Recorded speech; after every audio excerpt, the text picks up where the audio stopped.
So we're going to end this series of lessons on differentiation with a quick summary of the different differentiation rules. So have a look at the table which summarises some of these ideas.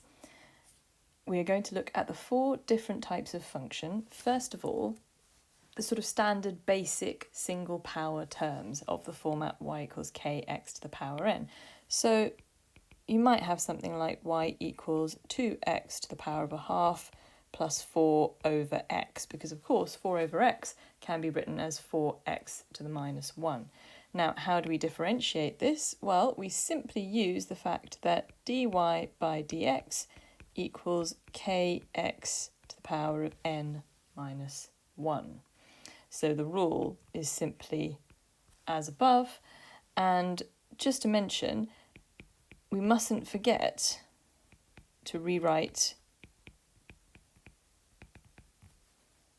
for example, the square root of x as x to the power of a half, 1 over the square root of x as x to the negative a half, and then 1 over x to some sort of power as x to negative n. So it's important that we rewrite terms that aren't written as obvious powers in their power format, so we can then make use of this rule.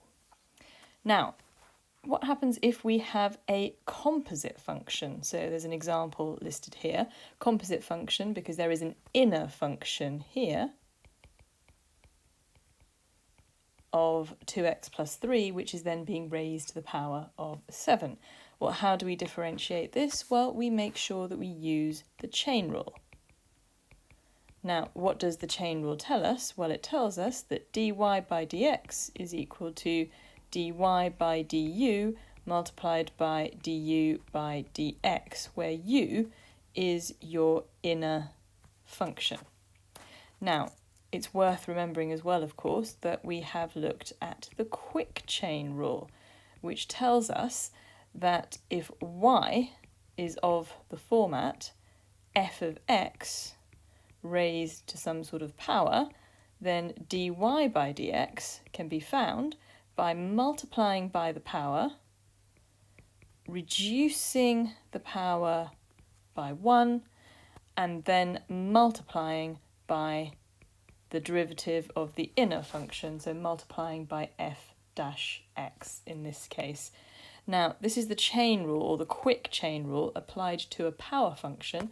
Later on, you will see how we can apply the quick chain rule to exponential functions, to trigonometric functions, to logarithmic functions, and so on. So, moving on, we've also looked at products, functions which are products of 2 functions.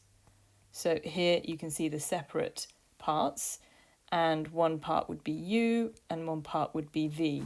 So u and v are both individual functions of x. How do we differentiate a product? Well, of course, we use the product rule. Now, what does the product rule tell us? It tells us that dy by dx is equal to u multiplied by dv by dx plus v multiplied by du by dx.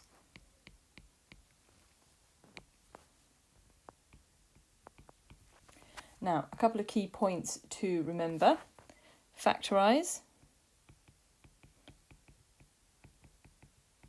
after you've differentiated, and also don't use the product rule for examples like this.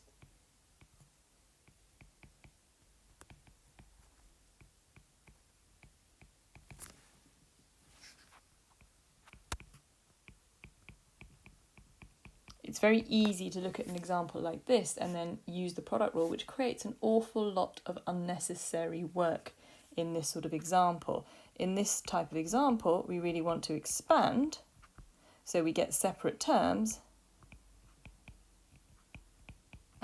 and then we simply need to use this rule up here once we've got each term written as single powers of x. Now, finally, we have a function which is in the format of a quotient. So we can see u over v, where u and v are both functions of x. And of course, we want to differentiate this using the quotient rule. And the quotient rule tells us that dy by dx is equal to v multiplied by du by dx, subtract u multiplied by dv by dx, and the whole thing divided by v squared. Now again, after differentiating, we may need to factorise and simplify, especially if you're being asked to find stationary points. And similarly with the product rule, don't use the quotient rule for simple examples. So I'm going to give you a few of these. So don't use the quotient rule for examples such as, and a typical example would be y equals 2 over x squared. This can be done using basic differentiation. So we can very simply use the rule from up here. And another example of where people might use the quotient rule unnecessarily is something like 2 over x plus 3 all squared. Now, a function like this I would rewrite as 2x plus 3 to the negative 2, and then I would use the quick chain rule, which is by far a simpler way of differentiating a function than using the full quotient rule. So this is just to give you an idea of the 4 different types of function that we might be expected to differentiate at this stage.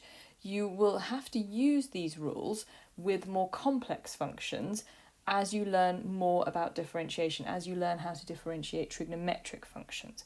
But in these basic stages, it is very, very important to identify the difference between composite, product, and quotient functions, and to identify situations where you don't actually need to use a more complex rule of differentiation, where you can simply go back to using something as easy as this rule here, which is used when you have single terms, which are powers of x.